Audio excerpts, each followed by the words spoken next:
नमस्कार दोस्तों, मैं प्रेमा झा मुंबई से। सबसे पहले सदीनामा को धन्यवाद एवं आभार। उन्होंने मुझे काव्य गोष्ठी के लिए आमंत्रित किया। मैं अपनी कविता सुनाने जा रही हूँ जिसका शीर्षक है घाघ मंत्री। ऊंचे आसमान में परिंदा उड़ रहा है, कबूतर की चोंच में मैंने चिट्ठी पकड़ाई है। एक गौरैया अभी अभी चावल के कुछ दाने चोंच में फंसाए हुए उड़ गई है। मैंने देखा सामने शहतूत की डालियों पर उसने घोंसला बनाया है, कुछ चूजे उसी में हैं। यह 2:30 दोपहर की नीम तन्हा खामोशी है। कई घटनाएं घट चुकी है अब तक। साइंसदानों की तकनीकी विशेषज्ञता और अंतर संजाल के चक्रव्यूह में खेल रहा है पूरा व्योम, मगर नहीं सुलझा सका है इन परिंदों की करिश्माई कारीगरी। कीटाणु, विषाणु, मृदा, भूमि, समंदर, बावरी, पुरानी खाई, टूटी दीवारों पर गढ़ा नक्काशी, सैकड़ों आंधियों के बाद भी सुरक्षित है। कितनी जटिल और सशक्त है इन लघु जीवों की दुनिया। ये नहीं फंसे हैं सीमाओं की राजनीति में, इसलिए गढ़ लिए हैं स्वयं एक अति सघन जाल, जिसे इमारत नहीं ढहा सकती। बड़े बड़े आविष्कारक भी अभी तक एक घोंसला बनाने की उस्तादी हासिल नहीं कर सके।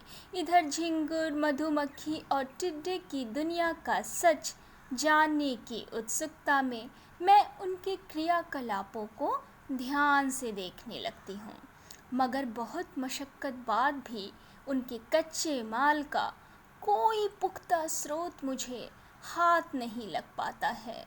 मैं विषाणुओं के संसार में टॉर्च जला रही हूँ, लेकिन आँखों ने जवाब दे दिया है। मैं कई और हथकंडे अपनाती हूँ और उस अति सूक्ष्म के अस्तित्व पर से पर्दा उठाने की प्रक्रिया में कई खबरें इकट्ठा कर रही हूँ। मैं अब साइंसदानों की मदद लेती हूँ, पूरी तैयारी से हूँ और सबसे उम्दा कोटि का चश्मा, हेलमेट और पॉपुलर संचार माध्यम लेकर कि वो आए और मैं उसका एक पूरा इंटरव्यू कर सकूं। पूछूं उससे उसके षड्यंत्रकारी योजनाओं का अगला कदम जो वो सब देशों के लिए बना रही है।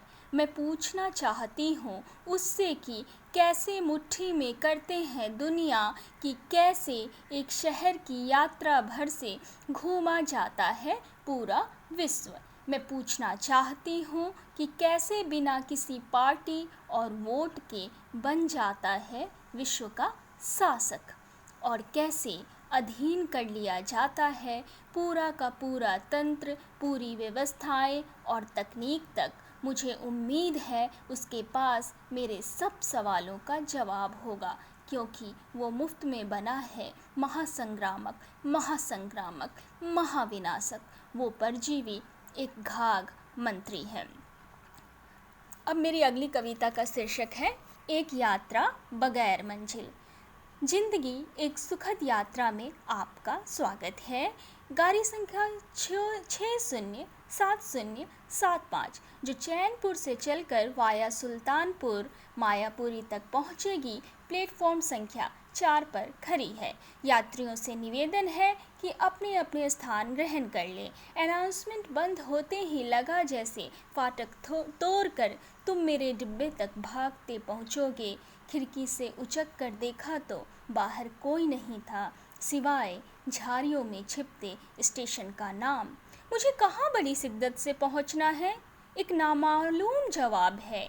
बेचैनी बढ़ने लगती है डिब्बों की। यात्रीगण कृपया ध्यान दें, यह गाड़ी मायापुरी तक पहुंचने में लगभग 32 घंटे 42 मिनट का समय लेगी, जो हरिपुर होते हुए, मोहम्मदगंज होते हुए, इस्माइल दरबार के रास्ते गुरुबाग में तकरीबन 15 मिनट का हॉल्ट लेगी। कल शाम 6:20 पर गंतव्य तक पहुंचेगी। आपको ज़िंदगी से क्या चाहिए? सह्याद्री ने पूछा था।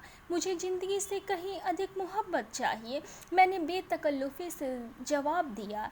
एक शहर भर मोहब्बत होना कैसा होता होगा फिर? सह्याद्री ने उत्सुकता से पूछा। उस शहर में लोग बेमौत नहीं मरते हैं, आबाद होता है हर मोहल्ला। वहाँ आंसुओं की कोई बात ही नहीं, उम्मीद है, मुस्कुराहट हर गर्भ में पलता है। वहाँ कोई भी तुम बात करो वो इश्क समझेंगे। उनके बच्चे शायर और बीवियाँ फनकार होती है। उनके शौहर खेतों में काम करते हैं और उनका भविष्य एक आसमान, एक कोशिश की मंगल कामना है। गाड़ी बीच में रुक गई है, शायद क्रॉसिंग है।